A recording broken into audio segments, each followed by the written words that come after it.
శుక్లాంబరధరం విష్ణుం శశివర్ణం చతుర్భుజం ప్రసన్నవదనం ధ్యాయేత్ సర్వవిఘ్నోపశాంతయే. శ్రీ గురు చరిత్ర అధ్యాయము 23. శ్రీ గణేశాయ నమః. శ్రీ సరస్వత్యై నమః. శ్రీ గురుభ్యో నమః. సిద్ధముని ఇంకా ఇలా చెప్పారు. నామధారక శ్రీగురుడు గొడ్డెబర్రె నుంచి పాలు పితికించడంతోనూ అంతవరకు గుప్తంగా ఉన్న ఆయన మహిమ వెల్లడైపోయింది. ఆ మన్నాడు కొందరు గ్రామస్తులు మట్టి తోలుకోవడానికి బర్రెను బాడుగకు ఇమ్మని అడగడానికి వచ్చారు. అప్పుడు ఆ బ్రాహ్మణుడు, అయ్యా, మా గేదె పాలిస్తున్నది కనుక ఇక నుంచి దానిని మట్టి తోలడానికి పంపలేము అని చెప్పి నాడు ఆ గేదె ఇచ్చిన పాలు చూపించాడు. ఆ గ్రామస్తులు, అరెరే, ఇంతవరకు ఒక్కసారైనా కట్టని ఈ ముసలి బర్రె పాలు ఎలా ఇచ్చింది అని ఆశ్చర్యపోయారు. అద్భుతమైన ఈ వార్త ఆ ప్రాంతమంతా ప్రాకి ఆ నగరమేలే రాజుకు చేరింది. అతడు ఆశ్చర్యపడి కుతూహలంతోని బ్రాహ్మణుని ఇంటికి వచ్చి చూచి అది సంగమంలోని నివసిస్తున్న యతీశ్వరుని మహిమ అని తెలుసుకొన్నారు. వెంటనే అతడు సకుటుంబంగా పరివారంతోని కూడా సంగమానికి వెళ్ళి శ్రీ గురునికి పొర్లుదండాలు పెట్టి సాష్టాంగ నమస్కారం చేసి ఇలా స్తుతించాడు. జగద్గురు, మీకు జయము. మాయోమోహితుడైన నాకు త్రిమూర్తి స్వరూపులైన మీ అపార మహిమ తెలియలేదు. పరంజ్యోతి స్వరూప, నన్ను మీరే ఈ సంసారం నుంచి ఉద్ధరించాలి. పామరుల దృష్టికి మానవునిలాగా కనిపించే మీరు విశ్వకర్తలు. శ్రీ నరసింహ సరస్వతి సంతోషముతోని అతనిని ఆశీర్వదించి, రాజా, మేము తపస్సులము, అరణ్యంలో నివసించే సన్యాసులము. నీవు సకుటుంబంగా పరివారంతోని మా దర్శనానికి వచ్చేవేమి అన్నారు. రాజు సవినయంగా నమస్కరించి, ప్రభువు, మీరు భక్తులను ఉద్ధరించడానికి అవతరించిన నారాయణులే. వాత్సల్యంతోని వారి కోరికలను అనుగ్రహించి సంతోషపెట్టడమే మీ స్వభావము. అట్టి మీరు ఈ అడవిలోని నివసించడమెందుకు? నా ప్రార్థనను మన్నించి మీరు గంధర్వపురంలోనే నివసించండి. మీరు అనుష్ఠానం చేసుకోవటానికి మఠం నిర్మించి సమర్పించుకుంటాను. మీరు అక్కడ నుంచి మమ్మల్ని ఉద్ధరించండి, మా పట్టణాన్ని పావనము చేయండి అని స్వామి పాదాలు పట్టుకున్నాడు. అప్పుడు స్వామి, ఇది భగవతేచ్ఛ.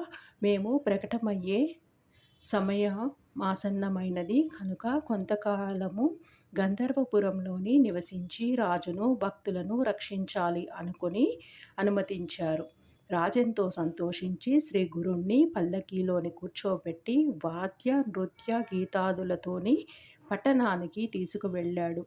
పల్లకీకి ముందు ఏనుగులు, గుర్రాలు, వాటి వెనుక రాజు, అతని పరివారము, బంతిమాగాదులు నడిచి వచ్చారు. రాజు స్వయంగా స్వామికి ఛత్రము పట్టుకున్నాడు. విప్రులు వేదమంత్రాలు చదువుతూ ఉంటే వంది మాగధులు శ్రీగురుని స్తుతిస్తున్నారు. నగరవాసులందరూ భక్తితో స్వామికి ఎదురేగి జయ జయధ్వానాలు చేస్తూ ఊరిలోకి తీసుకొస్తున్నారు. ఊరేగింపు పడమటి దిక్కు నుంచి గంధర్వ నగరంలోని ప్రవేశిస్తున్నది. అక్కడొక పెద్ద రావి చెట్టు ఉన్నది. దాని సమీపంలోని ఇళ్లన్నీ పాడుబడి నిర్మానుష్యంగా ఉన్నాయి. అందుకు కారణము, ఆ చెట్టు మీద ఒక బ్రహ్మరాక్షసుడు ఉండేవాడు. అతడు ఆ ప్రదేశంలోకొచ్చిన మానవులను, జంతువులను మృంగివేస్తూ ఉండేవాడు. అతనికి భయపడి ఆ ప్రాంతంలోని వారందరూ తమ ఇండ్లు విడిచిపోయి ఆ పట్టణంలోనే వేరొక చోట నివసిస్తున్నారు. ఊరేగింపు ఆ చెట్టు దగ్గరకు రాగానే స్వామి తమ పల్లకీ నుంచే ఆ చెట్టు పైకి చూచారు. మిగిలిన ఎవరికిని కనిపించకపోయినా ఆ బ్రహ్మరాక్షసుడు చెట్టు దిగి వచ్చి స్వామికి నమస్కరించి తనను ఉద్ధరించమనియు ప్రార్థించాడు. పరాత్పరుడు, కరుణామూర్తి అయిన శ్రీ నరసింహ సరస్వతి అతని తలపై తమ చేయి పెట్టి ఆశీర్వదించారు. తక్షణమే అతనికి మానవాకారం వచ్చి అందరికీ కనిపించాడు.